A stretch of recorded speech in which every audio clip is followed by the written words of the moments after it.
भूतो न भविष्यती असे ऐतिहासिक कर्जमाफी करून सर्वसामान्य शेतकरी बांधवांचा 7/12 कोरा करणारे सन्माननीय संघर्ष योद्धा, लोकशाहीच्या बचावासाठी या वयातही तितक्याच संघर्षानं पेटून उठणारे संघर्ष योद्धा सन्माननीय शरदचंद्रजी पवार साहेब यांचं मी मनपूर्वक स्वागत करते।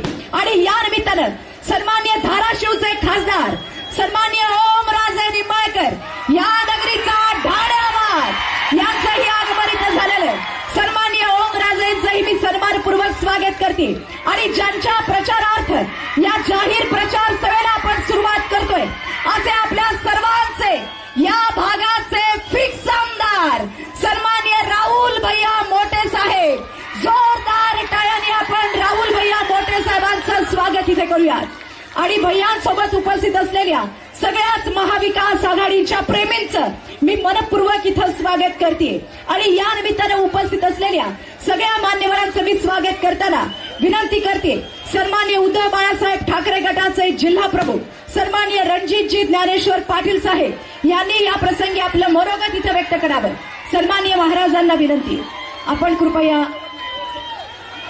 या ठिकाणी करावं। या निमित्तानं आता सन्माननीय रणजितजी ज्ञानेश्वर पाटील साहेब यांचं मी मनपूर्वक इथं स्वागत करते। याचबरोबर या निमित्तानं मंचावरती उपस्थित असलेले आजच्या या कार्यक्रमाप्रसंगी सर्वच मान्यवरांचं मी इथं स्वागत करताना महाविकास आघाडीच्या या अधिकृत उमेदवारांच्या प्रचारार्थ या जाहीर प्रचार सभेला इथं ओमराजे निंबाळकर साहेब, सन्माननीय या भागाचे फिक्स आमदार सन्माननीय राहुल भैया मोठे साहेब आणि जिल्हा प्रमुख सन्माननीय रणजितजी पाटील साहेब, आपण तिघांनीही सन्माननीय शरदचंद्रजी पवार साहेब यांचं स्वागत, त्यांचा यथोचित सन्मान या कार्यक्रमाप्रसंगी या ठिकाणी करावं अशी मी त्यांना विनंती करते। सर्वसामान्य शेतकरी बांधवांच्या मनगटामध्ये बळ देणारे, ज्या मातीत एक दाणा टाकला की त्याचे 1000 दाणे उगवण्याची हिंमत शेतकरी बांधवांच्या मनगटात आहे। आणि अशा मनगटामध्ये नेहमीच बळ देणारे या देशाचे जाणते राजे, भारताच्या इतिहासातली सगळ्यात मोठी कर्जमाफी करून शेतकरी बांधवांचा 7/12 कोरा करणारे संघर्ष योद्धा आदरणीय शरदचंद्रजी पवार साहेब, जोरदार टाळ्यांच्या गजरात आदरणीय पवार साहेबांचं स्वागत इथे आपण करूयात। आणि या निमित्तानं मी उपस्थित असलेले सन्माननीय शरदचंद्रजी पवार साहेबांसोबत खासदार ओमराजे निंबाळकर साहेब यांचंही मनपूर्वक स्वागत करते। याच निमित्तानं उपस्थित असलेल्या मंचावरील सगळ्याच मान्यवरांचंही मी पुन्हा एकदा सन्माननीय महाराष्ट्र राज्याची मुलूक मैदानी तोफ कराळे सर यांचंही आगमन झालंय। कराळे सरांचंही स्वागत या निमित्तानं कार्यक्रमाच्या संयोजन समितीच्या वतीनं या ठिकाणी संपन्न होतोय। मंचावरती राष्ट्रवादी युवक काँग्रेस पार्टी धाराशिव जिल्ह्याच्या वतीनं आदरणीय शेखरजी घोडके साहेब आणि त्यांची सर्व टीम यांच्या वतीनं या ठिकाणी आदरणीय पवार साहेब यांचा सन्मान होतोय। सन्माननीय पवार साहेबांचं स्वागत या ठिकाणी होतंय। आणि आपल्या सर्वांना मी विनंती करते, खास आपल्या सर्वांना भेटीसाठी उपस्थित असलेले या भागातल्या मुजूरशाहीला, या भागातल्या हुकुमशाहीला मोडीत काढण्यासाठी आणि महाराष्ट्राला भिकेला लावतो असं सांगणाऱ्यांना त्याची अवकात दाखवण्यासाठी सन्माननीय शरद पवार साहेब या ठिकाणी आवर्जून उपस्थित आहेत। आणि अशा आपल्या या लाडक्या नेत्यांचं स्वागत आपण करतोय।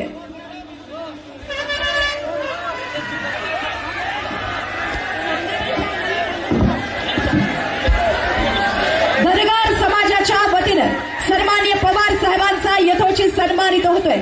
अॅडव्होकेट हनुमंतजी वाघमोडे, अॅडव्होकेट सुधीश देवकते, सन्माननीय बप्पा काळे, सरपंच ढगपिंपरी, धनंजय हांडे, गडदे देव, भारतजी डावकले आणि संतोषजी भिसे या सगळ्यांच्या वतीनं सन्माननीय पवार साहेबांचा सन्मान संपूर्ण धनगर समाजाच्या वतीनं इथं संपन्न होतोय। सन्माननीय साहेबांना विनंती आहे त्यांनी आपला हा सन्मान या ठिकाणी स्वीकारावा। महाविकास आघाडीचे या भागाचे अधिकृत उमेदवार सन्माननीय राहुल भैया मोठे साहेब आणि आजच्या या कार्यक्रमाप्रसंगी या जाहीर प्रचार सभेला संबोधित करण्यासाठी आलेल्या सगळ्याच मान्यवरांचं मी पुन्हा एकदा स्वागत करताना या कार्यक्रमाची सुरुवात आपण मनोगतानं करणार आहोत। मी विनंती करते श्री कराळे सरांनी या प्रसंगी आपलं मनोगत इथं सुरू करावं आणि आपल्या या सभेलाही सुरुवात करावी। मी विनंती करते कराळे सर यांनी सुरुवात करावी।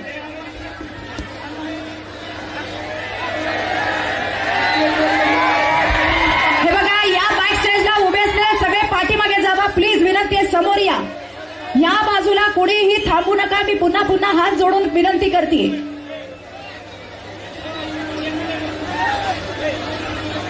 कराळे सर बोलणार आहेत त्याच्या अगोदर कैलासवासी ज्ञानेश्वर तात्या पाटील यांच्या स्मृतीस या ठिकाणी श्रद्धांजली वाहून कार्यक्रमाची सुरुवात होईल. स्वतः साहेब त्या ठिकाणी हार घालतील. आणि मी सर्वांना विनंती करते, ज्यांच्या विचारानं, ज्यांच्या संस्कारानं आणि ज्यांच्या कार्यानं आपल्याला परांडा विधानसभेमध्ये विकास साधायचा आहे, असे आपल्या सर्वांचे आदरास्थान आणि श्रद्धास्थान असलेले स्वर्गीय ज्ञानेश्वर तात्या पाटील साहेब यांच्या चरणी नतमस्तक होत त्यांच्या प्रतिमेला पुष्पहार अर्पण करत आपण आजच्या या सोहळ्याची सुरुवात इथं करणार आहोत. आदरणीय पवार साहेब स्वतः ज्ञानेश्वर तात्या पाटील साहेब यांच्या प्रतिमेला पुष्पार्पण इथं व्यक्त करतायत आणि आजच्या या सभेला इथं सुरुवात करतायत. ज्यांच्या विकास, विस्तार आणि विश्वास या त्रिसूत्रीच्या निकषावर समाज विकासाचा एक नवा अध्याय घालून देताना सन्माननीय ज्ञानेश्वर तात्यांनी इथला विकास साधला, अशा तात्यांच्या या स्मृतींना अभिवादन करत आपण आजच्या या जाहीर प्रचार सभेला इथं सुरुवात करतोय. आणि या निमित्तानं आदरणीय पवार साहेबांच्या शुभ हस्ते आदरणीय तात्यांच्या प्रतिमेला पुष्पार्पण करतोय. आणि यानंतर आपण या जाहीर प्रचार सभेला सन्माननीय कराळे सरांच्या मनोगतानं सुरुवात करतोय. हे बघा, या बाजूला उभे असलेले प्लीज हात जोडून कळकळीची विनंती आहे, खाली बसा, नाही तर तुम्ही समोर जाऊन बसा प्लीज. आपल्याला पवार साहेबांना ऐकायचंय. तुम्ही जर गडबड गोंधळ केलात तर कार्यक्रमामध्ये त्यांचा आवाज नाही येणार. सगळे शांत बसा आणि सहकार्य करा. कराळे सरांना विनंती आहे, सुरू करावं. Hello hello hello hello hello गद्दार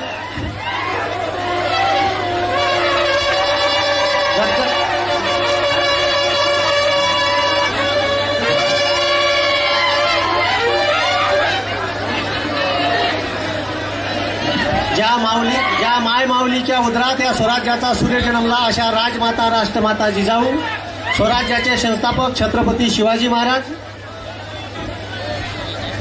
हॅलो हॅलो हा. ज्या महामानवाने माणसाला माणूस म्हणून जगण्याचा अधिकार दिला, असे भारतीय राज्यघटनेचे शिल्पकार डॉक्टर बाबासाहेब आंबेडकर. आणि त्या गद्दार खेकड्यांना समुद्रात टाकण्यासाठी इथं आदरणीय पवार साहेब आलेले आहेत.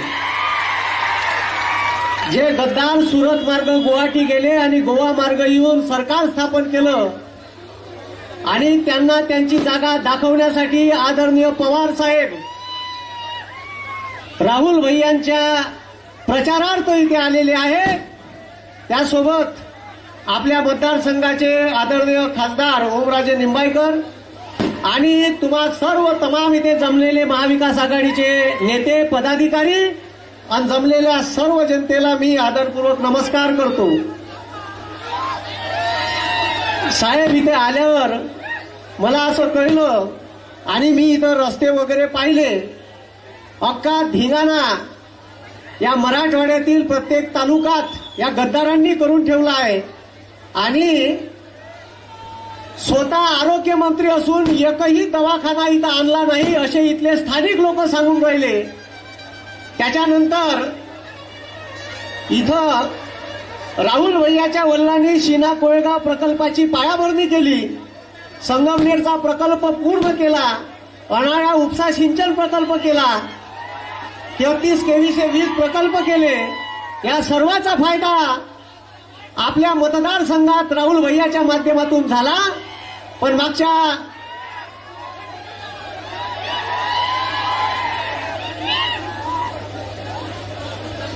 आपण सर्व जमलेले इथं शेतकरी कामगार बंधू आहे.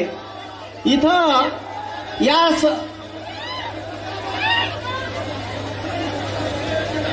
तुम्ही थोडेसे शांत बसा. आपण सर्व शेतकरी इथं जमलेलो आहे. आता तुम्ही पाहून राहिले असाल का आपल्या महाराष्ट्रामध्ये सर्व शेतमालाच्या किमती काय. सोयाबीनचा हमीभाव 4,892 रुपये आहे आणि सोयाबीनचा मार्केटमध्ये रेट आहे 3200 आणि 3500 रुपये. जेव्हा शेतकऱ्याला कापूस पिकते तेव्हा हे मोदी सरकार ऑस्ट्रेलिया, ब्राझील, दक्षिण आफ्रिकेतून कापसाच्या गठांनी बोलवते. आताच नरेंद्र मोदी सरकारनं 22 लाख कापसाच्या गठाणी बनवण्याचे टेंडर पास केलेले आहे आणि आपल्या शेतकऱ्याच्या कापसाचे भाव पाडण्याचं काम या दाढीवाल्या सरकारनं केलं आहे. आणि मोदी सरकारनं एवढा सत्यानाश या देशाचा केला साहेब का मोदीनं हे लक्षात ठेवा का रिझर्व्ह बँकेचा रिझर्व्ह फंड म्हणजे बायकोच्या गळ्यातलं डोरलं असते आणि ते डोरलं कोण विकते? एखाद्या दारू पिणाऱ्या बेवड्याले सगळी समजते का हे बायकोच्या गळ्यातलं डोरलं विकायचं नाही. मोदी सरकारनं कोरोनाच्या काळापासून तर आतापर्यंत रिझर्व्ह बँकेचा रिझर्व्ह फंड एक वेळा 28,000 करोड, एक वेळा 76,000 करोड, एक वेळा बयाच संसदेत लढले तर आपल्या मागून 98,500 करोड रुपये काढून घेतले. जर उद्या देशातल्या बँका डुबल्या, जर उद्या देश डबघाईला आला तर आता आपल्यापाशी काही नरेंद्र मोदीनं ठेवलं नाही. उद्या आपल्याला कटोरं घेऊन फिरायचं काम या नरेंद्र मोदीनं आपल्यावर आणून ठेवलं आहे. हे जे गद्दाराचं सरकार आलंय शिंदे सरकार, या सरकारनं या देशातल्या पोरायले बेरोजगार करायचं काम केलं. नागपूरले मोठा प्रोजेक्ट होणार होता मिहानमध्ये टाटा एअरवेजचा. आता दिवाळीच्या 2 दिवस अगोदर स्पेनच्या राष्ट्राध्यक्षाला घेऊन गुजरातमध्ये टाटा एअरबसच्या प्रोजेक्टचं उद्घाटन केलं. आपल्या गोरगरीब शेतकरी कष्टकऱ्याचे पोरं, इंजिनियर झालेले, आयटीआय झालेले, पॉलिटेक्निक झालेले पोरं तिथं लागले असते. पण हे लक्षात ठेवा या पोट्याले लग्न फिरवण्याचं काम, बेरोजगार ठेवण्याचं काम या शिंदे सरकारनं केलं. बरं या एकच प्रोजेक्ट नाही, सिंधुदुर्गमध्ये आता पाणबुडीचा प्रकल्प होता, पाणबुडी पर्यटनाचा, तोही गुजरातले नेला.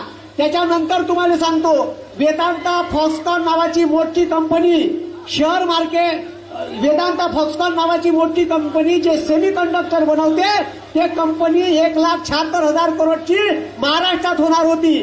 जेव्हापासून हे सरकार आलं ह्या प्रोजेक्ट गुजरातला गेला. 2 लाख पोरायले बेरोजगार करायचं काम या सरकारनं केलं.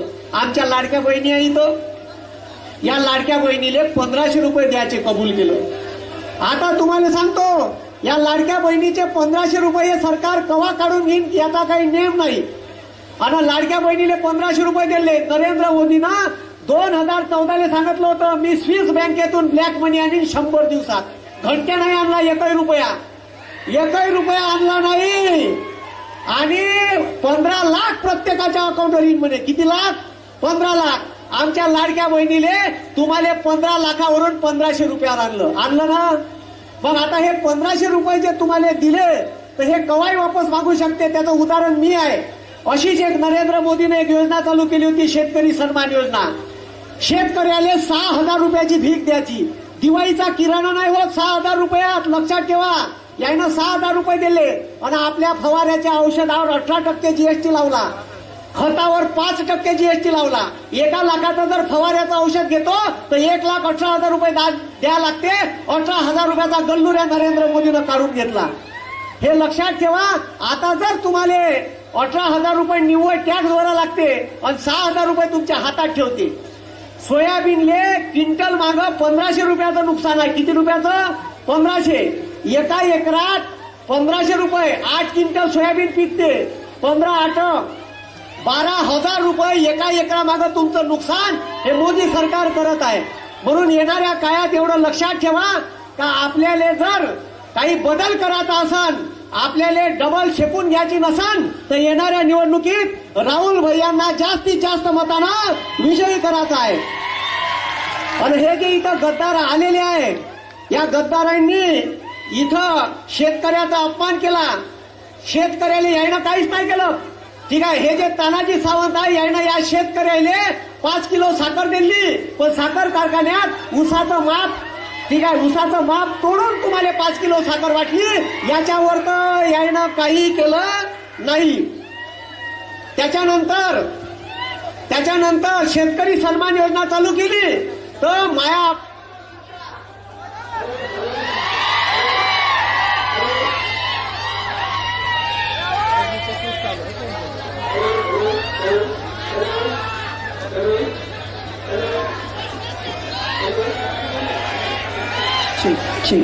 हे बघा या बाजूला धक्काबुक्की करू नका बरं का. पण या बाजूला साऊंड सिस्टीम आहे, वायरी आहे, तुम्हाला शॉक. शेतकरी सन्मान योजना जे लागू केली वरून आदेश होते तलाठ्याले, बरोबर निवडणुकीच्या अगोदर चालू केली.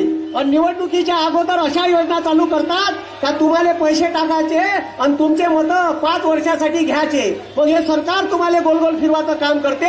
माझं म्हणणं एवढंच आहे का तलाठ्याले आदेश आले 2018ले 19ले इलेक्शन होतं का टाका यायच्या अकाउंटवर पैसे, आणि अकाउंटवर पैसे टाकले. त्याच्यात माझ्या अकाउंटवर पैसे टाकले. ज्या शेतकऱ्याला वाटत टाका 7-12 नाव नाही पैसे पेलवा, मला टाकले. मस्त 18,000 रुपये आले. बरं वाटलं. मला वर्धेच्या तहसीलदारानं 3 वर्षानं एक नोटीस पाठवला का कराय गुरुजी तुम्ही इन्कम टॅक्स भरता म्हणे, तुम्ही हे पैसे घेऊ शकत नाही, आमचे 18,000 रुपये वापस करा. आता एका घरी 3 महिलांना पैसे घेतले आहे. आणि आता हे जर त्यानं म्हणलं का तुम्ही एका घरी 3 लोकांना पैसे घेतले आहे, दोघीचे वापस करा, तुम्ही दिवाळीत पैसे खर्च करून टाकले. आता त्यानं मला पैसे वापस मागितले. साहेब म्हणलं माही कोण्या कागदावर सही नाही, मी तुम्हाला पैसे मागितले नाही, तुम्ही माझ्या अकाउंटवर पैसे टाकले, मी पैसे कसे देऊ. तर वर्धेचे तहसीलदार म्हणे का तुमच्या 7-12वर आम्ही पैसे चढू.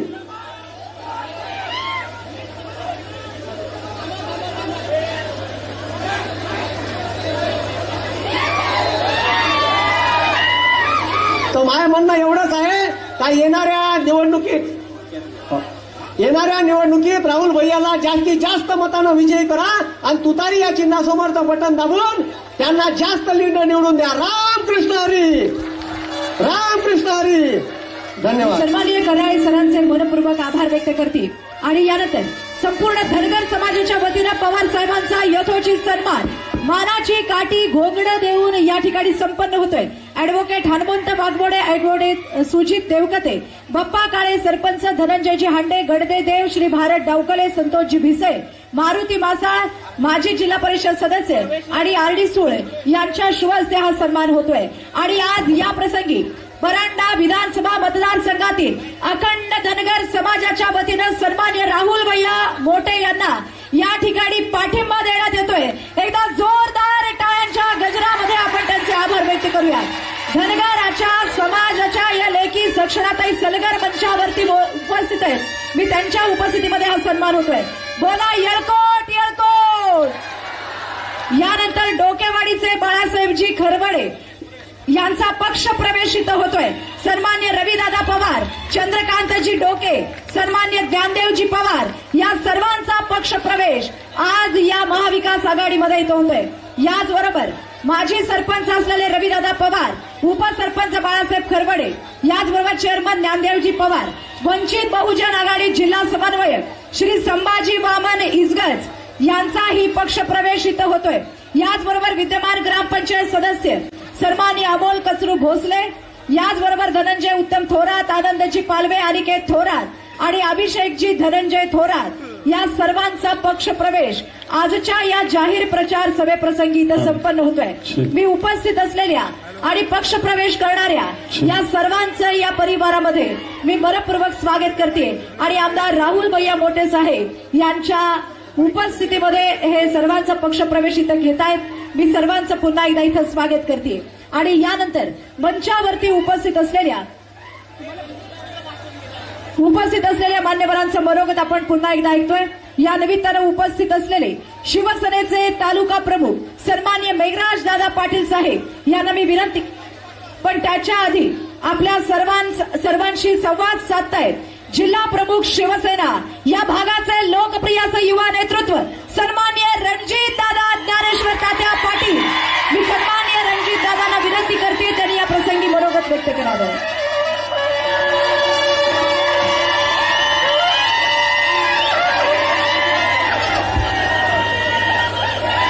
हिंदुहृदय सम्राट शिवसेना प्रमुख सन्मान्य बाळासाहेबजी ठाकरे व आदरणीय ज्ञानेश्वर तात्यांच्या पवित्र स्मृतीस अभिवादन करतो. आणि आजच्या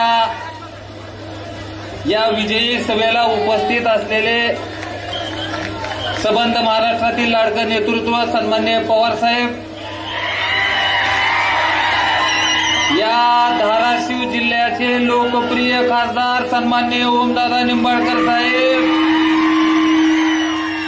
व इथं उपस्थित असलेले ज्यांना विधानसभेमध्ये चौथ्यांदा आपल्याला पाठवायची संधी आहे असे आदरणीय सन्माननीय राहुलभाई मोठे साहेब व इथं उपस्थित असलेले सन्माननीय सर्व महाविकास आघाडीतील पदाधिकारीगण,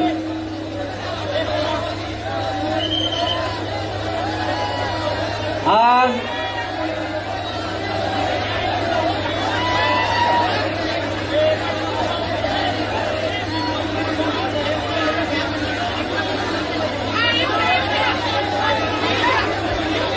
नाही नको.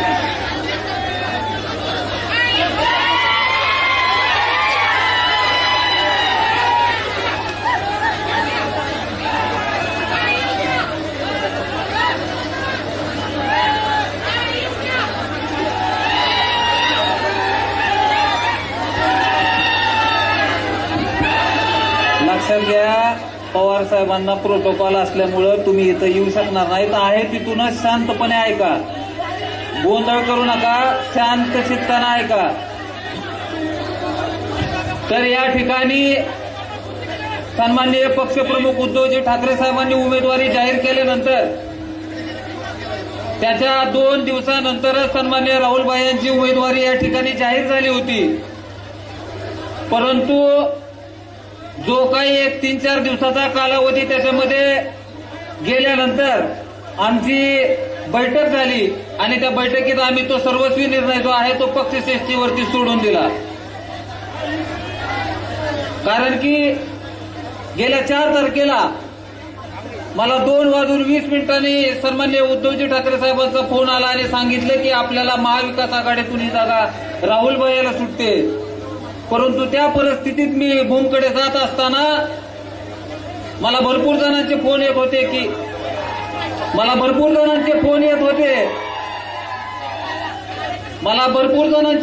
होते की विड्रॉल करू नको. परंतु मित्रांनो, एक गोष्ट लक्षात घेतली पाहिजे की जो भगवा माझ्या वडिलांनी आदरणीय ज्ञानेश्वर तात्यांनी गेली 40 वर्ष हा इमानीद्वारे जपला होता, त्या भगव्याची कधीही बैमानी कधी करणार नाही ही खूणगाठ बांधून मी त्या ठिकाणी गेलो. त्याच्यानंतर गेले 2 दिवस झाला असा संभ्रम होता की बाबा रणजित पाटील आता काय भूमिका घेणार. तर मी तळमळीनं कळकळीनं आज सगळ्यांना सांगू इच्छितो की येत्या 20 तारखेला आपल्याला राहुलभाई याच्या पाठीमागं सक्षमपणे उभं राहायचंय. ह्या आपल्या गोष्टीमध्ये कुणीही कुठल्या गोष्टीची तमा बाळगू नका, कुणीही संशय बाळगू नका. कारण की आता बऱ्याच अफवा उडणार आहेत की बाबा कोण कुठं गेलं, परंतु कुठल्याही अफवेला बळी न पडता ज्या माणसानं तात्या हयात असताना त्यांना मरण यातनी इतका त्रास दिला त्या माणसाच्या पाठीशी मी कधीही उभं राहू शकणार नाही हे त्यांनी लक्षात घ्यावं. आणि आता कसं आहे की आता रिंगण जवळ आलेला आहे, तर जेवढा आपल्याला त्रास द्यायचा होता तेवढा 2.5-3 वर्षात दिलेला आहे. आता बारी आमची आहे. आणि लक्षात ठेव की तुझ्या नांग्या ठेसल्या बगर आम्ही इथली जनता शांत राहणार नाही ही प्रत्येक जणांनी लक्षात घ्यायचंय. आणि ती तुमच्या गावात येईल, तुम्हाला सांगल की बाबा मी 2,000 कोटीचा निधी आणला, मी 5,000 कोटीचा निधी आणला. त्याला एकच प्रश्न विचारायचा की बाबा तुम्ही जो निधी आणला त्यातलं एक तरी काम आम्हाला पूर्ण असं दाखवा की ते एकही काम. आज आता साहेबांबरोबर गाडीत येत असताना गाडीत सुद्धा चर्चा झाली की बाबा साहेब सुद्धा म्हणले की बाबा ही रस्त्याची परिस्थिती किती भयानक आहे. साहेब म्हणलं तिथली परिस्थिती सोडा, संबंध तालुक्यामधली रस्त्याची परिस्थिती अशी आहे आणि ह्या तालुक्यातला मंत्री असं म्हणतो की आम्हाला रस्त्याची गरज नाही. म्हणजे इतक्या विचित्र पद्धतीचं वागणं, विचित्र पद्धतीचं बोलणं आणि जसा नेता तसे त्याचे कार्यकर्ते.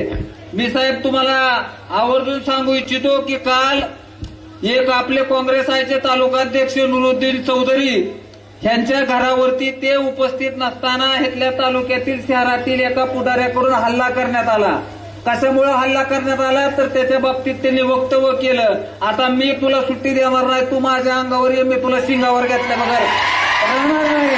कारण की ही लढाई जी आहे ती आता आपण सर्व शिवसैनिकाला माझी कळकळीची विनंती आहे की आपण ज्या पद्धतीनं मी उमेदवार आहे असं समजून तुम्ही काम करणार होतात त्याच्यापेक्षा जास्त मतदान आपल्याला आदरणीय राहुलबाईला मोठ्याला करायचंय.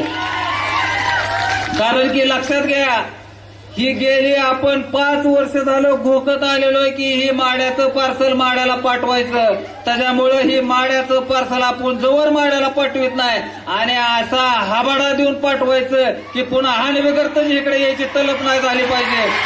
आणि येत्या 20 तारखेला बोलणारी मंडळी अजून बरेच आहेत. पवार साहेबांसमोर मी जास्त बोलणं उचित ठरणार नाही. त्याच्यामुळं कुठलाही संभ्रम मनात न बाळगता, कुठल्याही आमिषाला बळी न पडता येत्या 20 तारखेला आपलं चिन्ह काय आहे?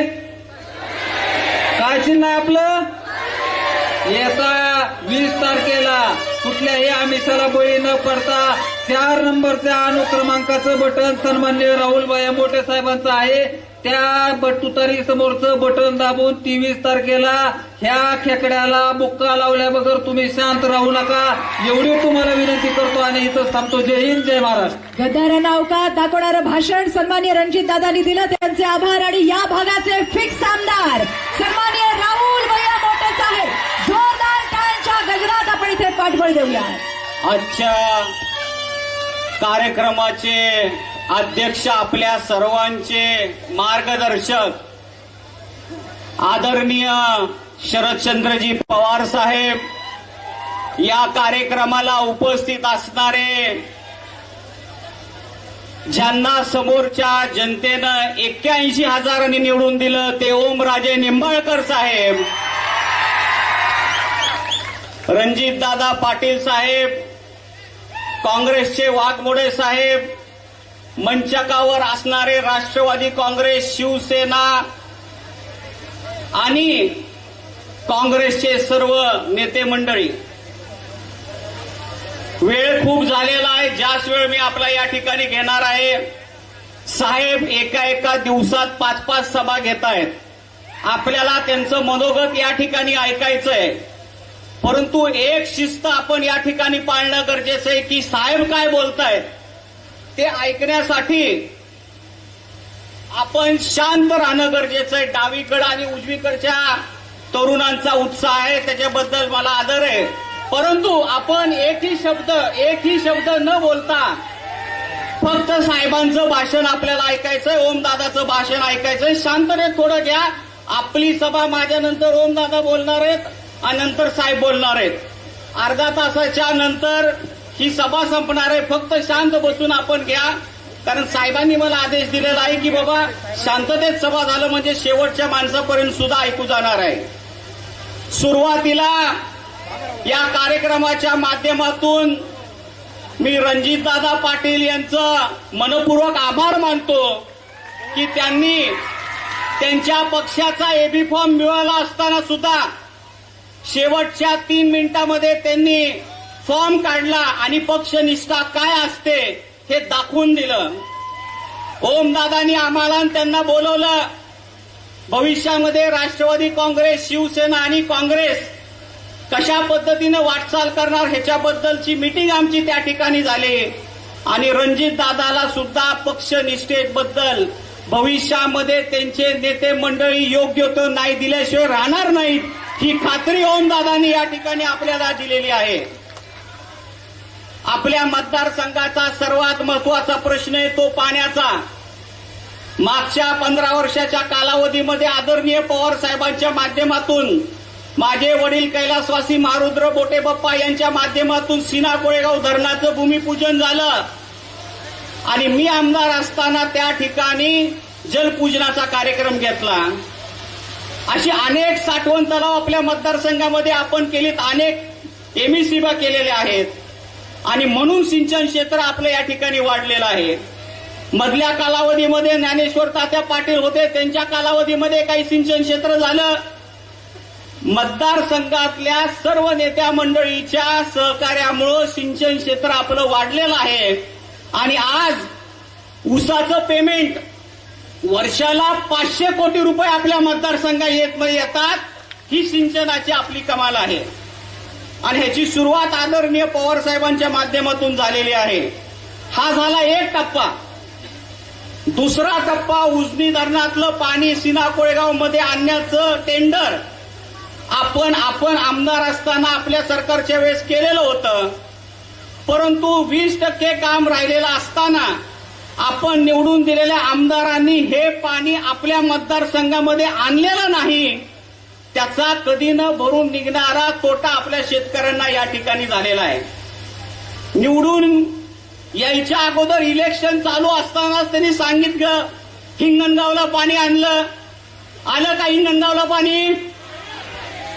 त्यानंतर म्हणाले आसूला पाणी आलं. आलं का आसूला पाणी? बोगद्या दाखवायला गेले, म्हणाला उजनीचं पाणी आलं. आलं का पाणी उजनीचं? फक्त शेतकऱ्यांची दिशाभूल करण्याचं काम यांनी केलेलं आहे. या ठिकाणी गेल्या वेळेस माझा पराभव झाला, तो स्वीकारला.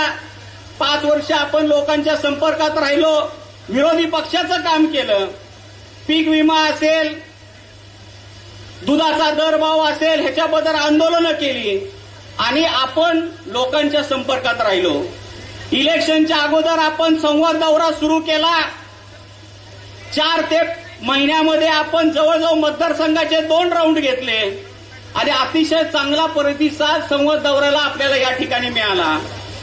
आपलं कॉपी करून तानाजी सावंतने सुद्धा संवाद दौरा सुरू केला. काय झालं संवाद दौऱ्यामध्ये? लोक त्यांना प्रत्येक गावामध्ये गेल्यानंतर विरोध करू लागले. एका शेतकऱ्याला तर ते बोलत असताना, प्रश्न विचारताना एका शेतकऱ्याची अवकात काढण्याचं काम तानाजी सावंतने केलेलं आहे. या निवडणुकीमध्ये शेतकरी सुद्धा तानाजी सावंतला त्याची अवकात दाखवल्याशिवाय राहणार नाही याची खात्री मला या ठिकाणी आहे. 5 वर्षामध्ये 1 तलाव केलेला त्यांनी दाखवा आपल्याला. 1 तलाव, 1 एमएससीबी केलेली त्यांनी आपल्याला दाखवावी. 1 प्रशासकीय इमारत केलेली त्यांनी दाखवावी.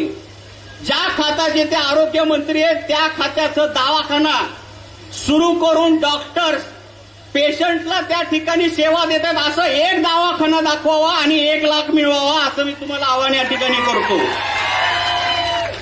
पत्रकारांनी सांगावं, त्यांच्या नेत्यांनी सांगावं, ही जी शाश्वत कामं आहेत, आपण जे पाणी दिलेलं आहे त्याचं भविष्यामध्ये 50-100 वर्षामध्ये त्या पाण्याचा फायदा आपल्या लोकांना होणार आहे.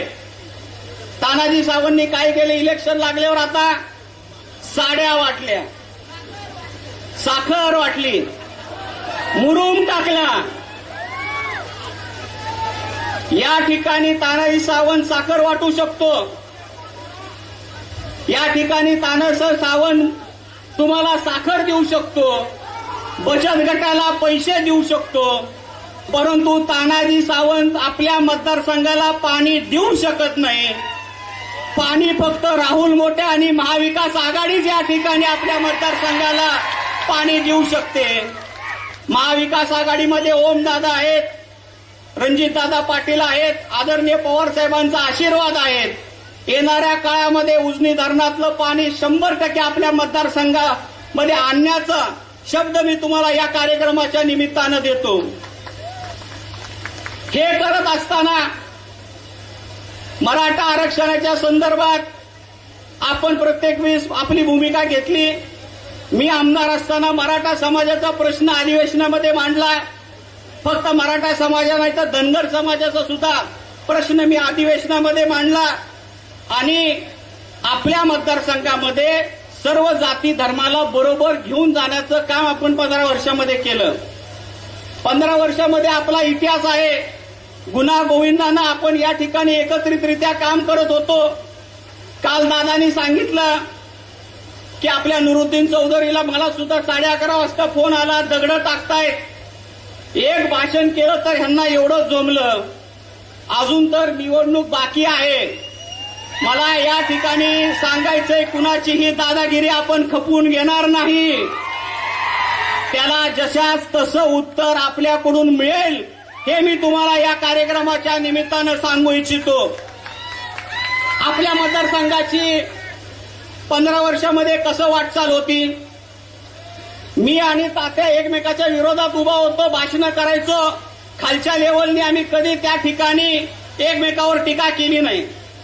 एखाद्या वेळेस आपल्या कार्यकर्त्यामध्ये जर भांडणं लागली तर मी तात्याला फोन करायचो की ही भांडणं मिटवून घ्या. ताता आम्हाला म्हणायचे की तुम्ही तुमच्या कार्यकर्त्याला सांभाळा आणि मतदार संघाची संस्कृती आपण जोपासली. आता काय होतंय, दहशतीचं वातावरण, गोळीबार व्हायला लागले मतदारसंघामध्ये, होत आहेत का नाहीत? आपला पूर्वीचा शांततेत असणारा मतदारसंघ आपल्याला पाहिजे का? आणि मग पाहिजे असेल तर महाविकास आघाडीच्या मागणं आपण या ठिकाणी उभा राहणं गरजेचं आहे. इथल्या परांडा शहरातल्या व्यापाऱ्यांना मला सांगायचंय, दुकानदारांना सांगायचंय की आपल्या मतदारसंघामध्ये पाणी आलं म्हणून आज परांडामध्ये व्यापार वाढला. इथल्या परांडा शहरातल्या जमिनीचे रेट पुण्याच्या बाहेरच्या एरियातल्या आउटस्कर्टच्या रेटच्या बरोबरीने आपले रेट झालेले आहेत. आणि ही प्रगती आपण या ठिकाणी केलेली आहे. आपल्या काळामध्ये दादागिरी नव्हती, गोळीबार नव्हता, दहशत नव्हता.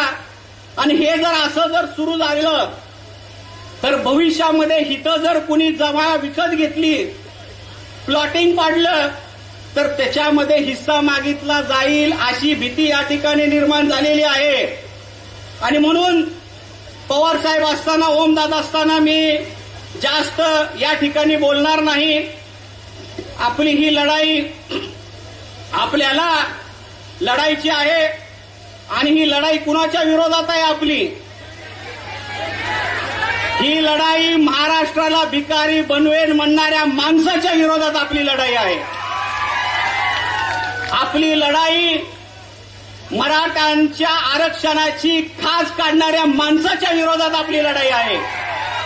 आपली लढाई कुणाबरोबर आहे?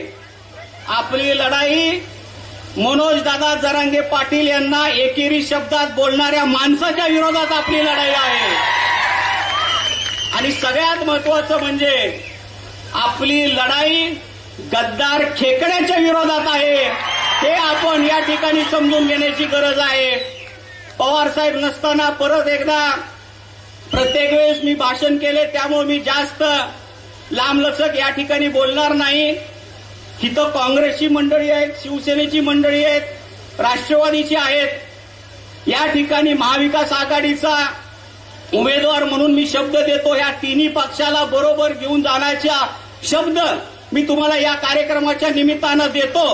आणि येणाऱ्या 20 तारखेला आपण तुतारी वाजवणाऱ्या माणसाच्या बटनावर मतदान करावं ही विनंती करतो आणि माझे 2 शब्द संपवतो. धन्यवाद. विक्रमी मताधिक्यानं या भागाचे फिक्स आमदार म्हणून आपल्या प्रत्येक जनमानसात आपल्या स्वतःचं स्थान निर्माण करणारे राहुल भैया यांचे आभार. आणि यानंतर मी या ठिकाणी आमंत्रित करते गद्दारांना त्यांची अवकात दाखवणारं या भागातलं ढाण्या नेतृत्व आता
आणि स्वतःची तत्व, स्वतःचे विचार, किती जरी मोठा संघर्ष करायची वेळ आली तरी वयाच्या ह्या वयात सुद्धा ते विचार सोडायचे नाहीत. अशा प्रकारची प्रेरणा आम्हा तरुणांना देणारं एक महाराष्ट्रातलं सृजनशील नेतृत्व आदरणीय शरदचंद्रजी पवार साहेब.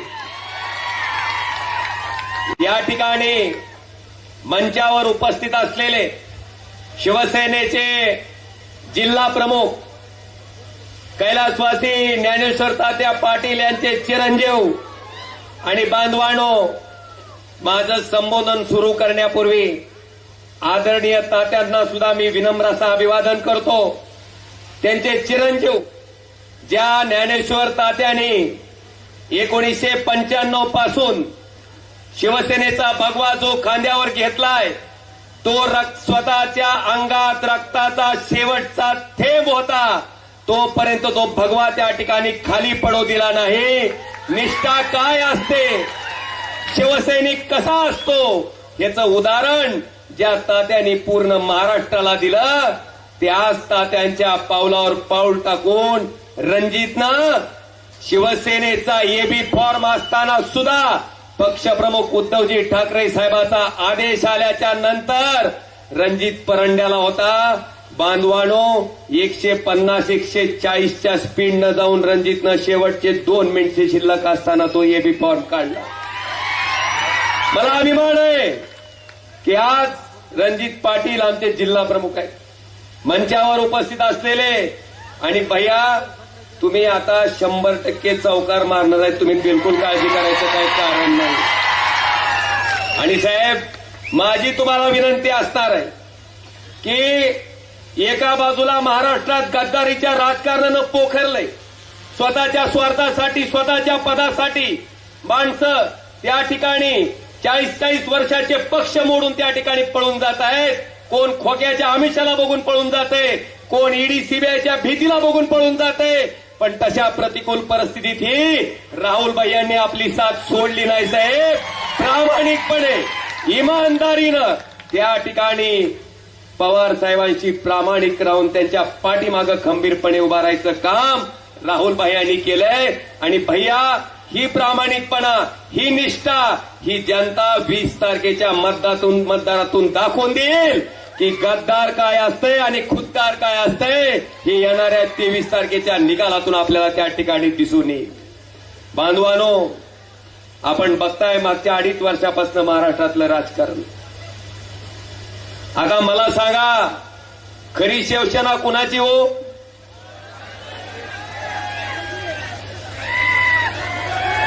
का काल 1 फुल आणि 2 हात?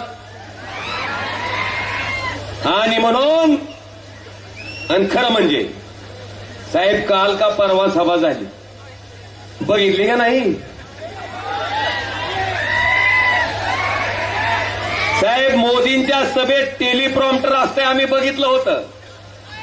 पण काल महाराष्ट्रानं मुख्यमंत्र्याच्या सभेत लाईव्ह टेलिप्रॉम्प्टर बघितलं साहेब, लाईव्ह. ही मागूनच सारखं प्रॉम्प्ट करत होतं, बघितलं का नाही? अमुक योजना, तमुक योजना, तमुक योजना. बांधवानो, मला आपल्या सगळ्याला विचारायचंय, 5 लाख रुपयाचं बघा, 16 वर्षाच्या तरुणाला लाजवल असा उत्साह आहे का नाही?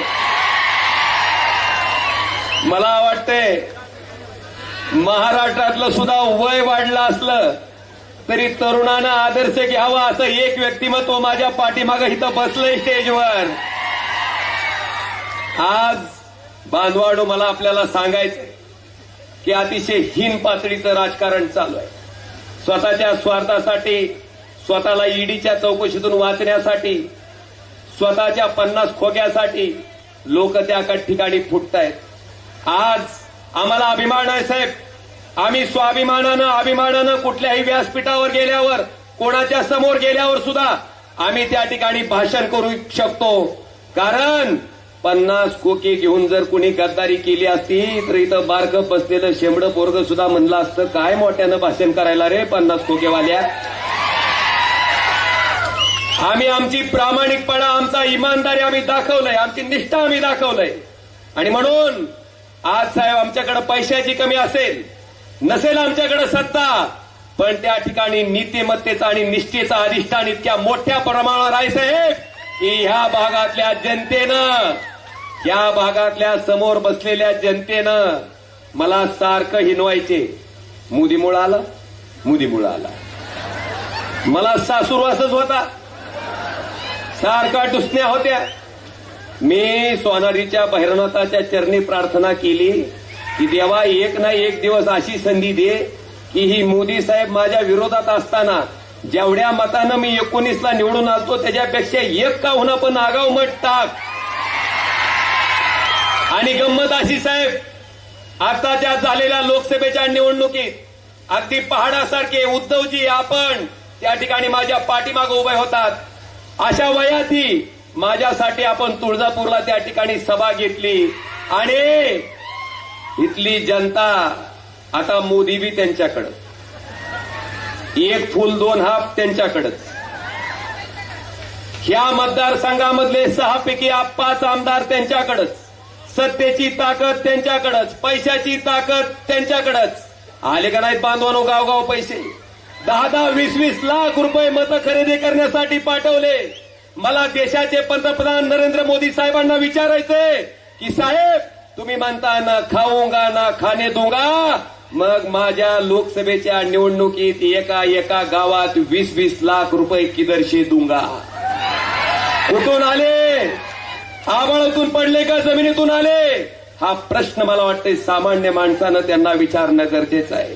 इतकी प्रतिकूल परिस्थिती असताना, संघर्ष असताना सुद्धा इथल्या सामान्य माणसानं आपल्या सगळ्याच्या आशीर्वादानं तळ हाताच्या फोडाप्रमाणे या ओमराजेला सांभाळलं. आणि साहेब या महाराष्ट्रामध्ये जी लोक मला म्हणायची मोदीमुळं आला, मोदीमुळं आला, त्या नरेंद्र मोदी साहेबापेक्षा दुप्पट मतानं मला देशाच्या लोकसभेत पाठवायचं काम या 72 जनतेनं केलं.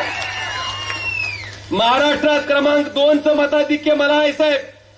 तसं तर 1च नंबरचं आला असतं, पण आपल्या पुढं काय केलं?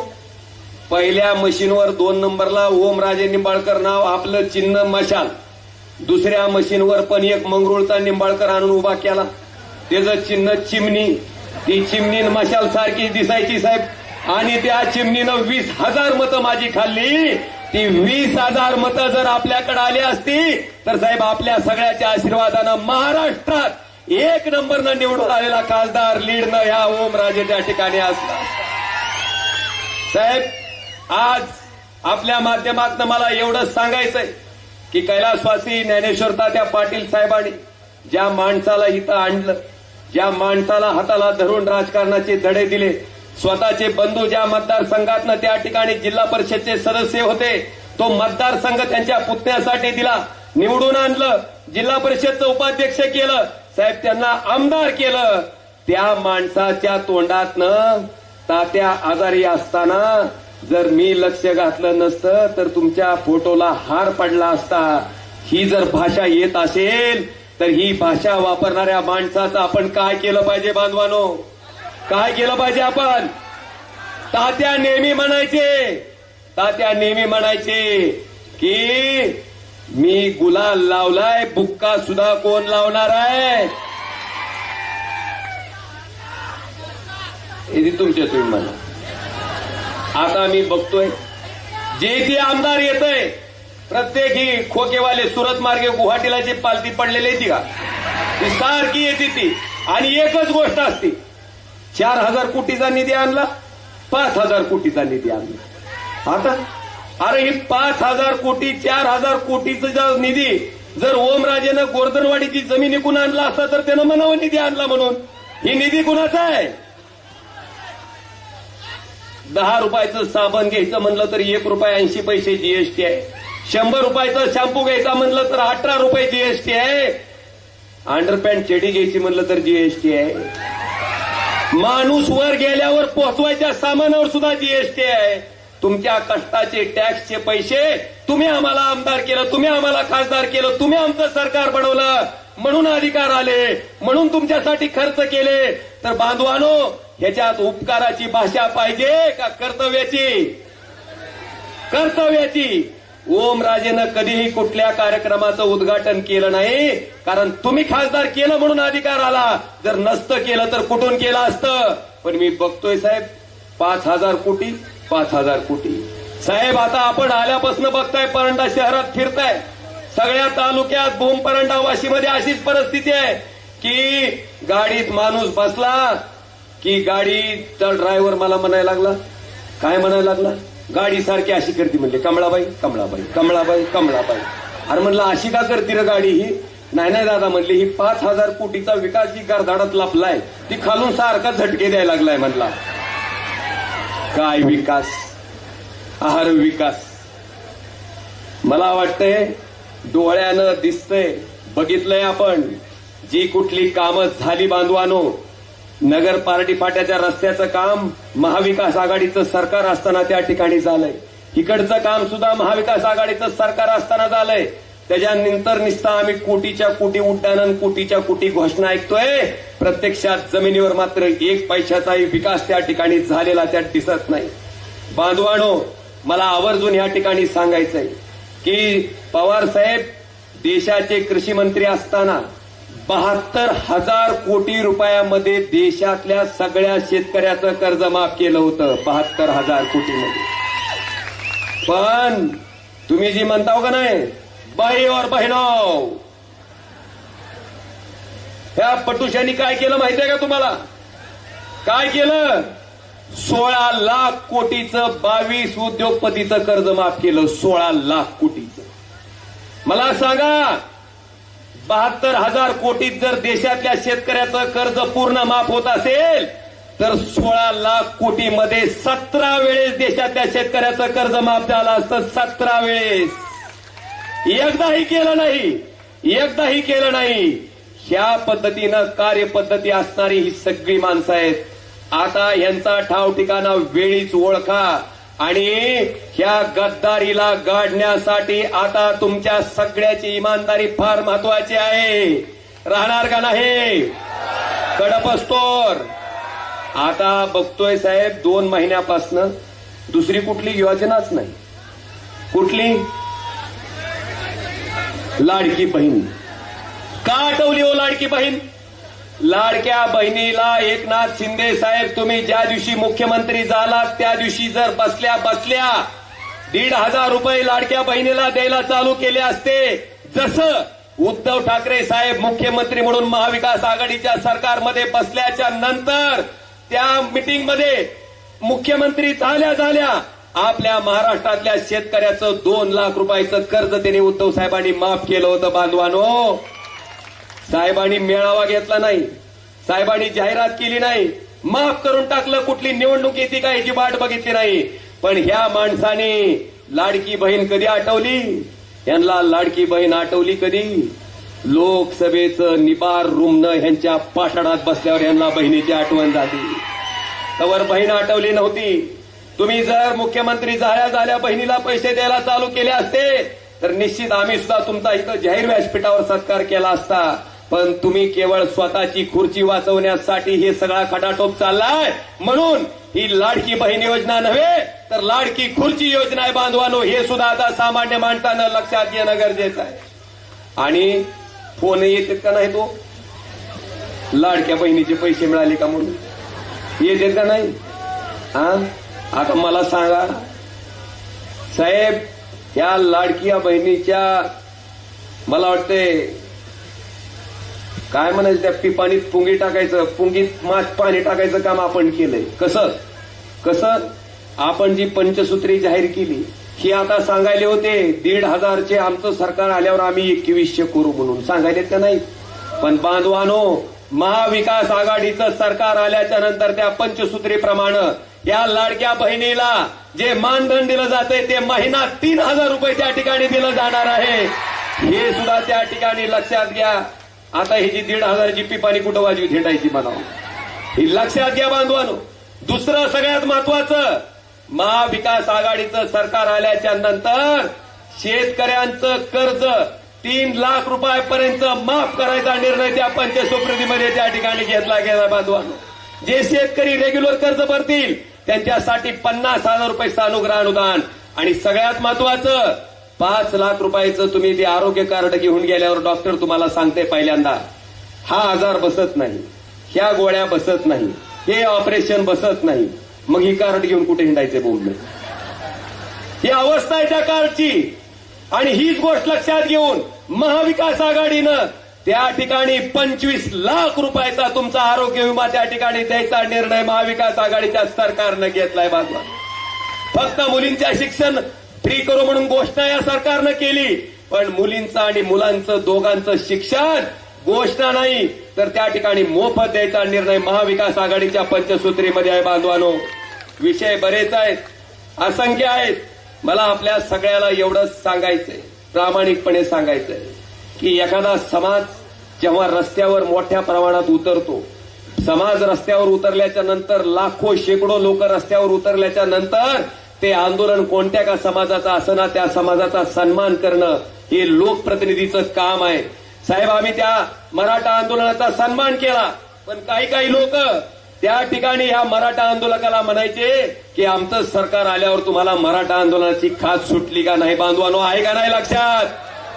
आहे का नाही लक्षात? धनगर समाजाचं सुद्धा तसंच फसवणूक करायचं काम या सरकारनं केलं की आमचं सरकार आल्यावर 4थ्या का 3ऱ्या कॅबिनेटला आम्ही धनगर समाजाच्या आरक्षणाच्या बाबतीतला निर्णय घेऊ. पण बांधवानो, तोही निर्णय या सरकारनं घेतला नाही. अनेक विषय आहेत, असंख्य विषय आहेत, पण मला वाटतं या सगळ्या बाबीचा विचार आता आपण सगळ्यांनी सामान्य जनतेनं करणं गरजेचं आहे. आज आपल्या सगळ्याला माझी एवढीच विनंती आहे की आता तुमच्याकडे जास्त काय, फक्त साहेब काळजी करायचं कारण नाही. परवा रणजित पाटलांचा फॉर्म भरून त्या रॅलीतून मी माघारी येत होतो. आपल्या विरोधी पक्षाच्या उमेदवाराची रॅली होती, माणसं भरपूर होती, पण मला सांगा अर्धा किलोमीटर त्या माणसातनं मी येत होतो. एका तरी माणसानं मला बोलावं. माणसं जणू नजरेत मला सांगत होती, दादा 20 तारखेपासून काय हात धुवून घ्यायचंय ती घेऊ द्या आम्हाला, 20ला आमचं मतदान तुतारीलाच आहे. अशा त्यांच्या नजरा सांगत होत्या, बोलत होते. आणि आपण बघितलंय लोकसभेला सुद्धा कोट्यावधी रुपयाचा पाऊस पडून अक्षरशः पैशाची अतिवृष्टी होती. आता पैशाची ढगफुटी होईल, पण ढगफुटी झाल्याच्या नंतर सुद्धा बांधवानो, बेमानीनं कमवलेल्या पैशाला बेमानी करणं जगातली सगळ्यात मोठी इमानदारी असते. हे मात्र पक्क लक्षात ठेवा. साहेब, खरंच या तालुक्याचे मानावे तेवढे आभार कमी आहेत, मानावे तेवढे ऋण कमी आहेत. या तालुक्यानं माझ्या लोकसभेमध्ये बोमपरांडा वाशी विधानसभा मतदारसंघानं 81,000 मताची लीड या ओमराजेच्या पाठीमागे दिली. बांधवानो, त्यावेळेस मी उभा होतो. आज माझी सगळ्या शिवसैनिकांना कळकळीची विनंती आहे, राहुल भैयांनी स्वतः उमेदवार आहे समजून, रणजितनं ज्ञानेश्वर तात्यांनी स्वतः उमेदवार आहे समजून त्या ठिकाणी ह्या ओमराजेला 81,000 मताचं मताधिक्य देण्यासाठी दिवस रात्र मेहनत घेऊन परिश्रम घेतले होते. आता वेळ आपली आहे बांधवानो, ही गद्दारी काढण्यासाठी, ही गद्दारीची कीड काढण्यासाठी उद्याच्या येणाऱ्या 19 तारखेला आपल्याला सगळ्याला मतदान करायचंय. की मी तपाशीत असतो सांगतो, मला माहिती आहे 20 आहे ती म्हणलं, पण भाषण आपलं पार जोशात यायला लागले, खरंच ऐकायली ती का नाही ते बघावं लागते तपासून. माईकची बी टेस्टिंग होऊन जाते कडप असतोच्या. मी 19 म्हणल्या खाट दिशी उत्तर आलं, तुमचं काय आहे म्हणजे तारीख पक्की लक्षात आहे तुमच्या. म्हणून बांधवानो, येणाऱ्या 20 तारखेला हिथं बी गोळ घातलाय बरं का जरा. एक मशीन आहे, त्या मशीनच्या 4थ्या नंबरला त्या ठिकाणी राहुल भैया मोठे यांचं नाव आहे, बरोबर आहे. त्या मशीनच्या पुढं भैयांचं चिन्ह कुठलं आहे? हा हा हा अरे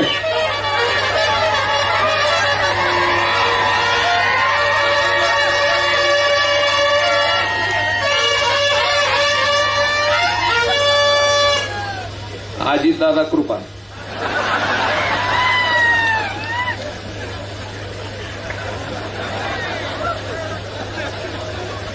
आपलं चिन्ह आहे तुतारी वाजवणारा माणूस. कितव्या नंबरला आहे? कितव्या नंबरला आहे? आणि ती जसा रडीचा डाव खेळते तसा आता सुद्धा रडीचा डाव खेळायलेत. 2 नंबरच्या मशीनवर 2 नंबरला सुद्धा राहुल भैयासारखंच नाव असणारं एक नाव आणलंय त्यांनी. पण बांधवानो, मतदान करत असताना जी मशीन फुल भरलेली आहे, फुल भरलेली मशीन जी आहे त्या मशीनवर 1 नंबरच्या मशीनवर व्यवस्थित जायचं. कुत्र मागं लागल्यासारखं मतदान करायला जायचं नाही, शांततेत जायचं. नाहीतर लय उल्हास असतं. इथली लय उलाशी होती बघा ह्या कोपऱ्यात, आता जरा थंड बसली ती लय उल्हास. ती उल्हास करून त्या चिमणीला 20,000 मतं पडली होती. म्हणून ध्यान करून जायचं व्यवस्थित. 4 नंबर पूर्ण भरलेली मशीन बघायचं. 4 नंबरचं नाव वाचायचं. राहुल मारुत्र बाप्पा मोठे असं नाव आहे. त्या नावाला लिहिता वाचता येत नसेल तर ही चिन्ह आहे, तुतारी वाजवणारा माणूस. ही नीट बघायचं आणि बघून पुन्हा बघून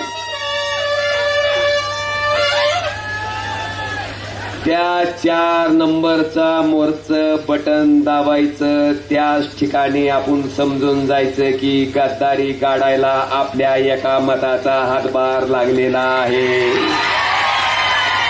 बरेच विषय आहेत, पण साहेबांचं सुद्धा मार्गदर्शन आपल्या सगळ्यांना ऐकायचंय.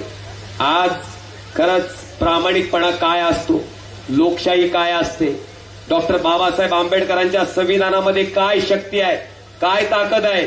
जी लोक म्हणायचे आपकी बार 400 पार, मला वाटतंय त्या लोकांना संविधानाला पाया पडायची वेळ त्या ठिकाणी ह्या जनतेनं दाखवून दिली साहेब. आणि खरंच साहेब मी आपला आदर्श घेतो की इतकं वय झालेलं असताना सुद्धा स्वतःची तत्व, स्वतःची विचार, खरंच माणसाला सरळ कसं करायचं आणि लोकांचं मत आपल्या पाठीमागं कष्ट करून प्रामाणिकपणे काम करून, मला वाटतंय पवार साहेबांनी जसं आपलं म्हणणं त्या ठिकाणी महाराष्ट्रात पटवून दिलंय साहेब, इथून पुढची कित्येक तरुण पिढी तुमचा आदर्श घेऊन त्या ठिकाणी राजकारण करेल. अशा पद्धतीचं आपलं राजकारणातलं आचरण आहे. मी आपल्या सगळ्यांना विनंती करतो की 4 नंबरच्या बटनाच्या पुढचं तुतारी वाजवणाऱ्या माणसाच्या पुढचं बटन दाबून राहुल भाई यांना त्या ठिकाणी विधानसभेत चौकार मारण्याची संधी द्या, ही विनंती करून आपली रजा घेतो. धन्यवाद. जय हिंद, जय भारत. खासदार ओमराजेंचे मी मनपूर्वक आभार व्यक्त करते. आणि यानंतर महाराष्ट्राचे आधारवड असलेले सन्मान्य खासदार पवार साहेब, जशी वारकऱ्याच्या भक्तीशिवाय पंढरीचा वारकरी नाही, तशीच पवार साहेबांच्या नेतृत्वाशिवाय महाराष्ट्राला पर्याय नाही. महाराष्ट्राचा ढाळाबाग आणि बाप माणूस सन्मान्य पवार साहेब, जोरदार टाळ्यांच्या गजरात आपण स्वागत करूया.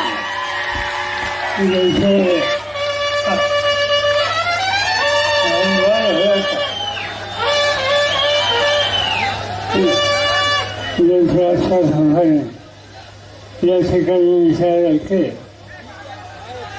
की लोकसभेचे तुला सगळ्यांची भीती दिली, खासदार ओमराजे तुला सगळ्यांचे उमेदवार, आम्ही मोठे व्यासपीठावर असलेले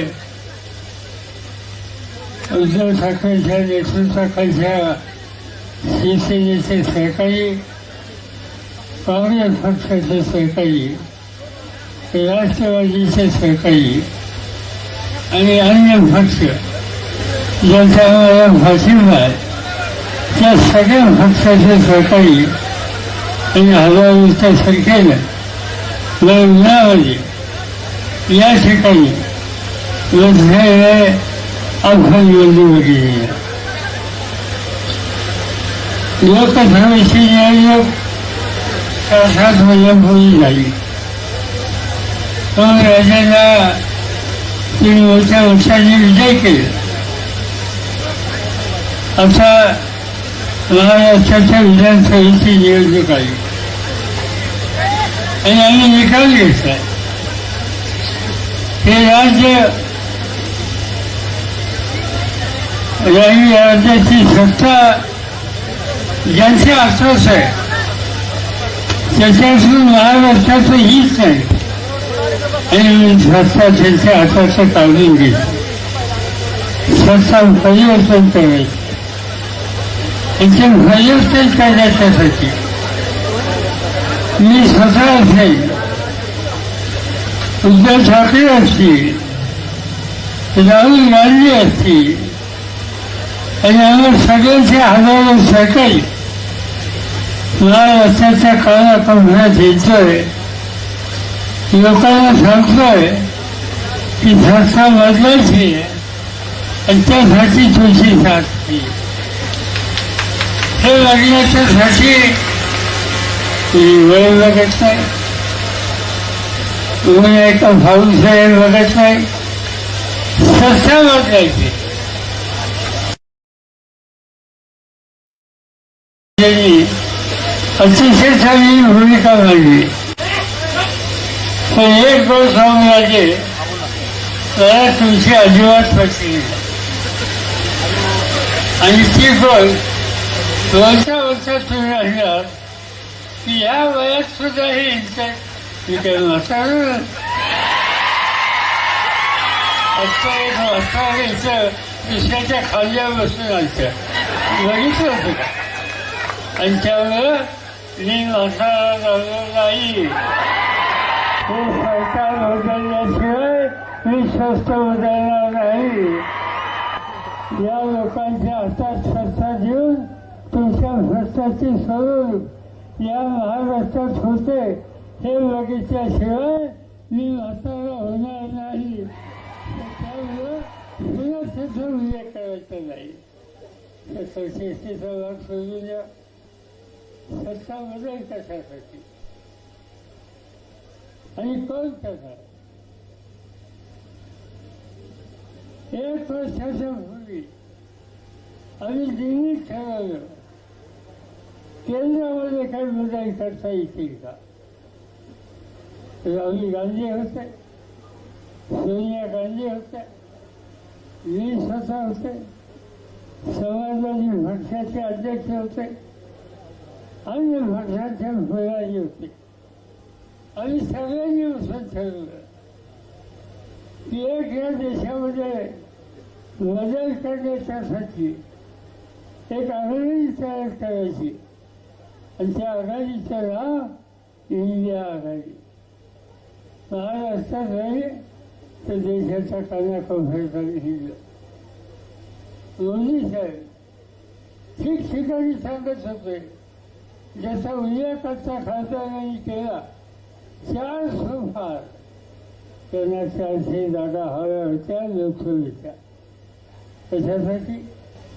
या देशाची डॉक्टर बाबासाहेब आंबेडकरांनी दिलेली घटना ही जर बदलायची असेल, त्याच्या दुरुस्ती करायची असेल तर कमीत कमी 400 खासदारांची आवश्यकता आहे.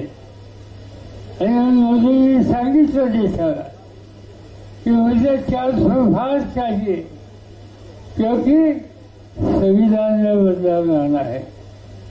पण तुम्ही लोकांनी निकाल घेतला.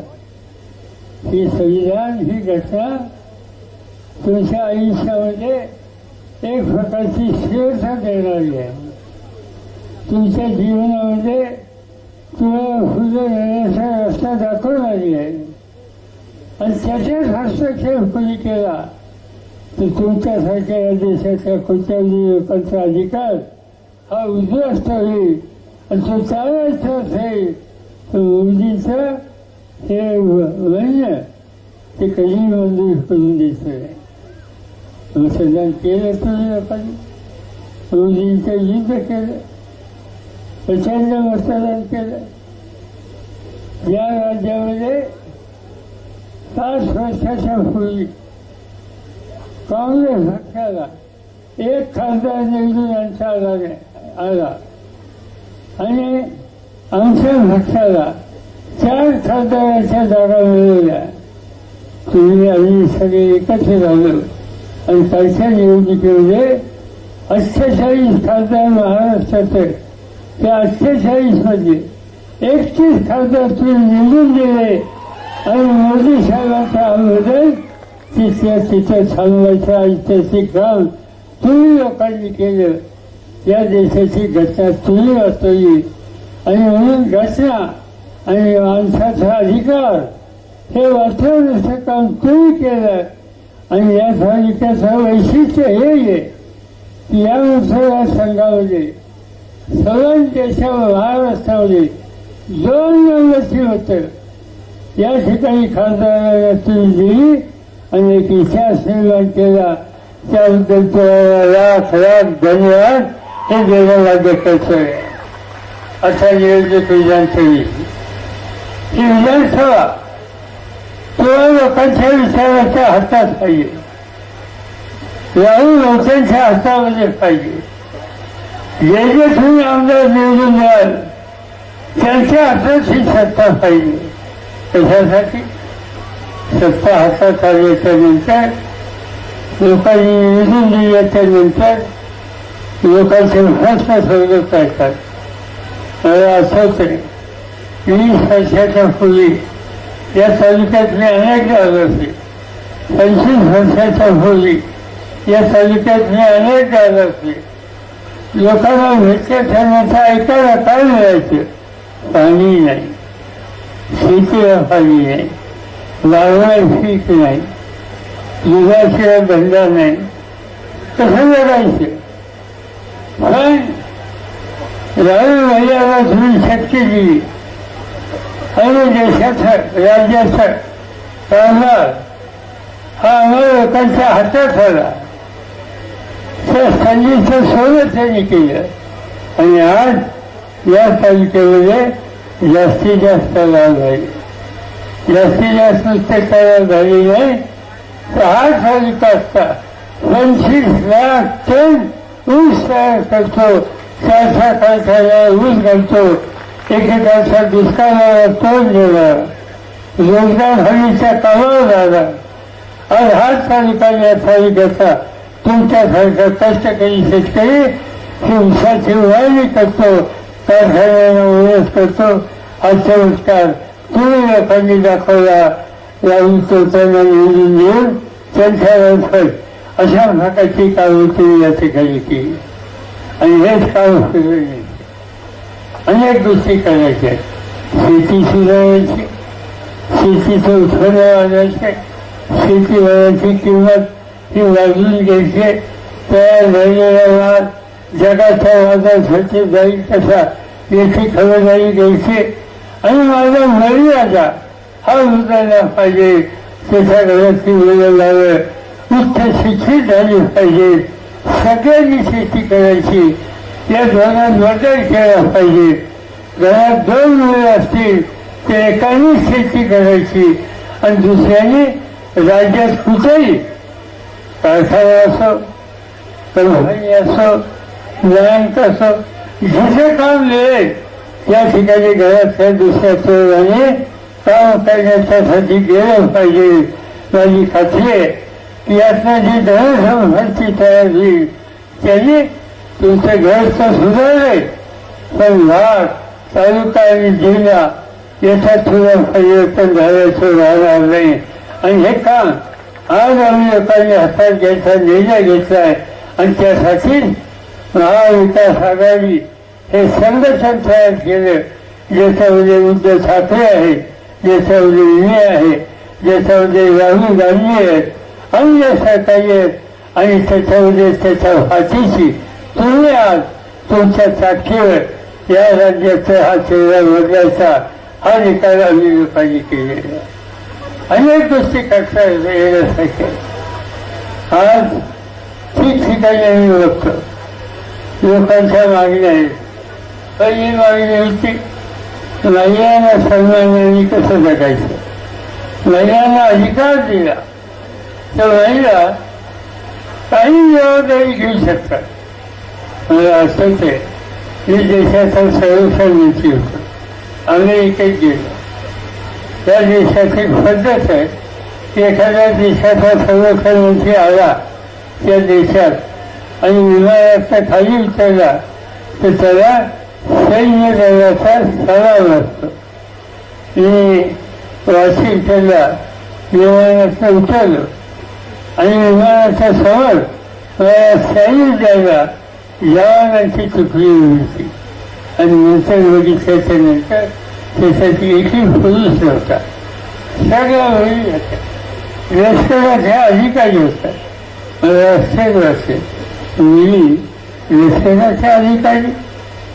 परत हिंदुस्थानात आल्याच्या नंतर आमच्या आर्मी नेव्ही एअरफोर्स याचे अधिकारी बोलवले आणि त्यांना सांगितलं की आपल्या लष्करामध्ये, आपल्या हवाई दलामध्ये, आपल्या नेव्हीमध्ये मुलींना का संधी देते. आमचे 3 अधिकारी म्हणले हे शक्य नाही. मी एकदा ऐकलं दोनदा ऐकले, तीनदा ऐकले आणि चौथ्यांदा सांगितलं की या देशाच्या जनतेला संरक्षण मंत्री होण्याची जबाबदारी माझ्या सोपवली आहे. हा माझा अधिकार आहे आणि माझ्या अधिकारामध्ये मी निर्णय घेतो की जसा जवान पोलीस हा देशाची सीमाचं रक्षण करतो त्याच पद्धतीनं या देशाच्या आमच्या मुली या सुद्धा ही जबाबदारी घेते. त्यांना सैन्यामध्ये संधी देऊ, त्यांना त्या ठिकाणी देशाची सीमा याचं रक्षण करण्यासाठी संधी देऊ हा निर्णय शेवटी कृती झाला. 26 जानेवारीला दिल्लीमध्ये लष्कराची फरज असते आणि यंदाची फरज जी झाली त्या फरजचं नेतृत्व एक मुलगी करत होती.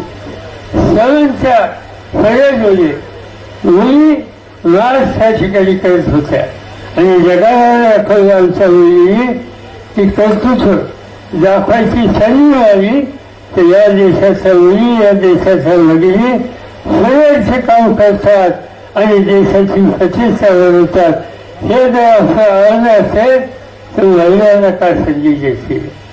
आणि म्हणून एक योजना काढली महालक्ष्मी योजना आणि या महालक्ष्मी योजनेतून महिलांना दर महिन्याला 3,000 रुपये देणं आणि एसटीचा प्रवास मुलीला आणि महिलेला मोफत देणं हा महत्वाचा निर्णय आम्ही घेऊ इच्छितो.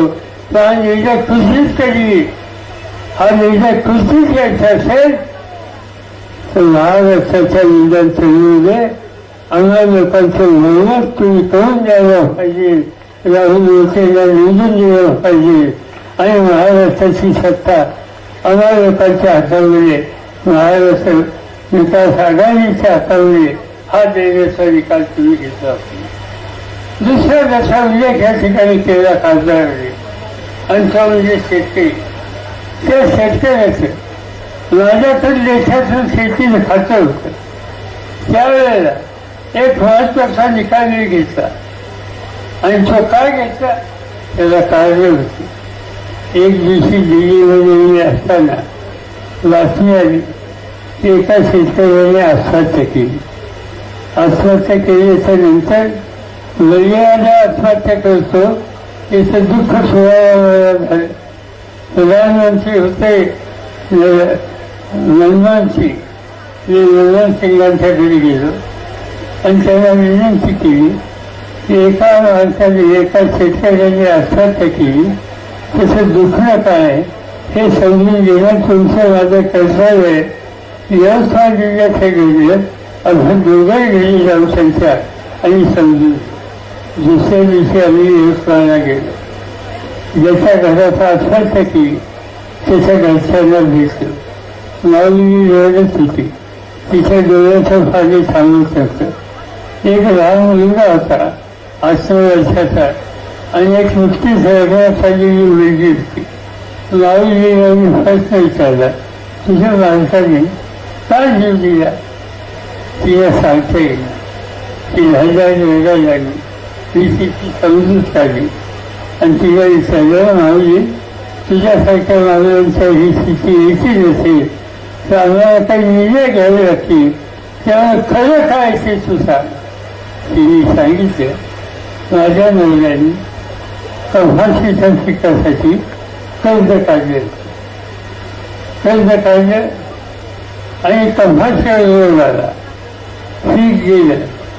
पीक नष्ट झालं तर कर्ज नष्ट झालं नाही ते डोक्यावर राहिले. दुसऱ्या सीजनला पुन्हा एकदा त्यांनी कर्ज काढले. घराची वाणी कुंडी ठेवून दुर्दैवाने दुसऱ्या वर्षी पाऊस आला नाही आणि त्या सोयासारखं पीक उद्ध्वस्त झालं आणि पीक उद्ध्वस्त झालं पण जे कर्ज काढलं होतं वाणी कुंड्या विकून ते कर्ज वाटतं डोक्यावर तसंच राहील आणि ते कर्ज फेडता आले नाही. म्हणून एक दिवशी सावकार आणि बँकेचे लोक आले.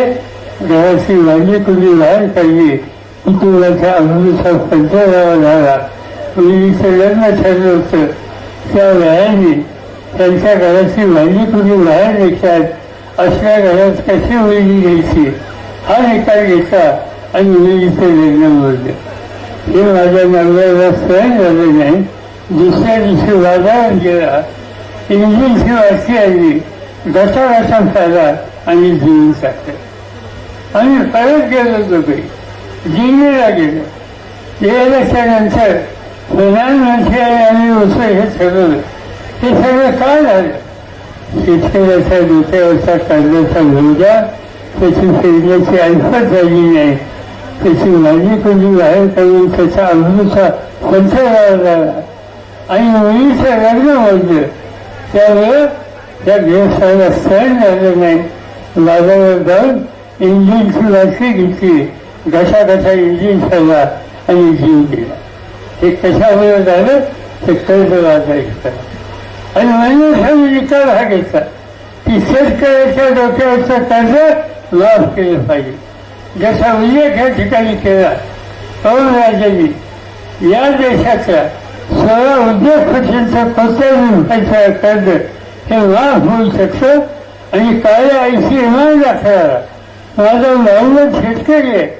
त्याच्या डोक्यावरचं कर्ज वाचून फेडायचं नाही, उद्योगाच्या लोकांच्या कर्जाला सूट द्यायची, हे काही योग्य नाही. हा निकाल बदलला पाहिजे आणि एका व्यक्तीने 71,000 कोटीचं कर्ज माफ करून टाकलं आणि तो निकाल आम्ही लोकांनी घेतलेला. आज असे निकाल घ्यायची गरज नाही आणि असे निकाल घ्यायचे असते तर मोदी साहेबांच्याकडे हे होणार नाही.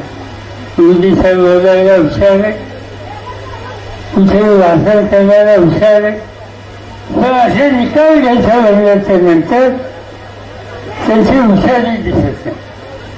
म्हणजे गमतीचं दिसत. एक दिवशी त्यांनी सांगितलं की आले बारामतीला आणि भाषण केलं. शरद पवारांच्या अंगठीला वोट धरून मी राजकारणी करतो. हिंदूचं घालून गेलं, देशाचा प्रधानमंत्री माझं मत धरून राजकारण करतो आणि त्यांचे राजकारण तिथे शेतकऱ्याच्या विरोध आहे. तुझ्या लोक मला काय म्हणतील? मी त्यांना हात जोडले, माझा तेवढा हात ठेवा, माझ्या मुलाला हात ठेवू नका. आमचं मत धरून तुम्ही राजकारण करून शेतकऱ्यांचं जीवन उद्ध्वस्त होत असेल तर राम राम तुम्हाला, हे आम्हाला वाटणार आहे. आणि आज या देशामध्ये केंद्र सरकारची सत्ता ज्यांच्या हातावर आहे त्या सगळ्या सत्तेचा उपयोग तरुण नेकार असेल, महिला भगिनी असेल, काळ्या ऐशी मान दाखवणारा शेतकरी असेल, उद्योगधंद्यामध्ये काम करणारा कामगार असेल, त्याच्यासाठी ही सत्ता जास्त आहे. आणि त्यामुळं आज या शेतकऱ्याच्या डोक्यावरचं कर्ज 3 लाख रुपयेपर्यंत माफ केलं पाहिजे. हा निकाल आम्ही घेऊ इच्छितो. हा निकाल कधी आम्हाला घेता येईल? ज्या वेळेला राहुल होते आणि त्यांचे सगळे सहकारी त्यांना मोठ्या मतांनी तुम्ही विजय कराल, त्याच वेळेला हा अधिकार आम्हाला लोकांच्या हातात आहे. तिसरा मुद्दा केला. आज तरुणाच्या हाताला काम नाही. मुलं शिकतात, कॉलेजमध्ये जातात, तिथे शिकतात, आई वडील काही करून त्याचे शिक्षण पूर्ण करतात आणि नोकरीचा फटका नाही. आणि त्याच्यामुळे एक प्रकारची नैराश्य त्या ठिकाणी आली. आज या तरुणांसाठी मैदानी घालायची असेल तर त्यांना काहीतरी उद्योग करायला मदत दिली पाहिजे. आणि उद्योग करायचा असेल तर तो एका दिवसात होत नाही. आणि म्हणून आम्ही असा निकाल घेऊ इच्छितो.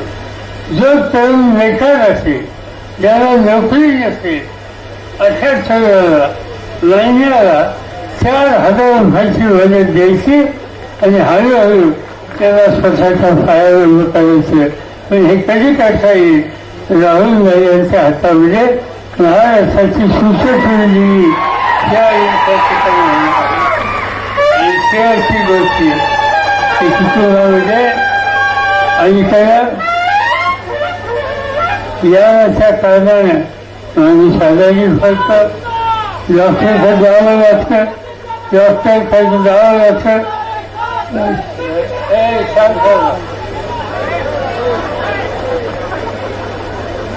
काही विचारते का?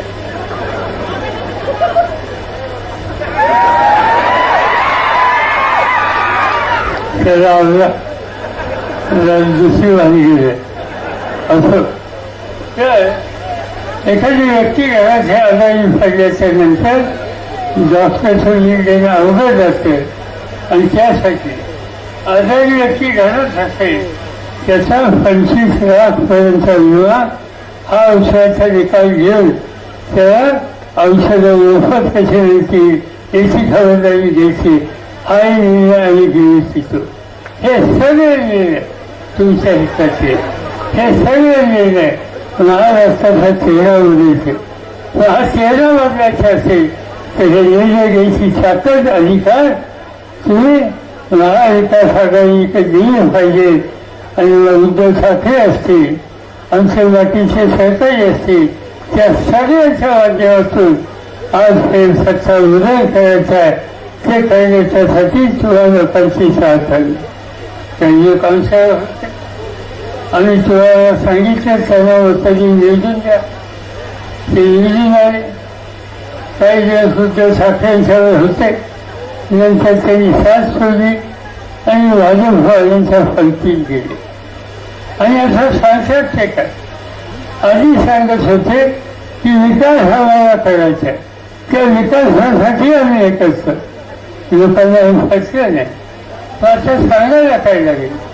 भुजबळ नावाचे मंत्री त्यांनी फरक सांगितलं की आम्ही गेलो का तर आमची चौकशी चालू होत होती, ईडीची चौकशी होती, इन्कम टॅक्सची चौकशी होती, आणखी प्रकारच्या चौकशा होत्या. मला तुरुंगात टाकलं होतं. पुन्हा एकदा तुरुंगात जायचं नसेल तर रोजींच्या दारात जाणं आणि त्यांना सलाम करणं ह्याच पर्याय आमच्यासमोर राहिला आहे. आणि म्हणून आम्ही विकास काही नाही, रोजींचा भाषण सुटका करण्यासाठी हा निकाल आम्ही घेतला. एक प्रकारे राष्ट्रवादीचं दर्शन आमच्या या सगळ्या सरकारी मिळलं. आणि म्हणून तुमची माझी जबाबदारी आहे. महाराष्ट्र हा स्वाभिमानी महाराष्ट्र आहे. महाराष्ट्र हा शिवछत्रपतींचा आहे. महाराष्ट्र हा साळुंखे आंबेडकरांचं राज्य आणि कष्टकऱ्यांचा आहे. तो महाराष्ट्र आणि राष्ट्रवाद्यांच्या हातात जाऊन देणार नाही, स्वाभिमानाची तडजोड होऊन देणार नाही. आणि या महाराष्ट्राची प्रतिष्ठा ठेवून सर्व देशामध्ये त्रासवाल्याने मराठी माणूस कुठेही जाऊ शकतो, राहू शकतो, प्रश्न सोडू शकतो, इतिहास निर्माण करू शकतो. ही स्थिती आपल्याला तयार करायची आहे आणि त्यासाठी तुमची साथ हवी आहे. एवढंच या ठिकाणी सांगतो आणि माझं भाषण या ठिकाणी संपवतो.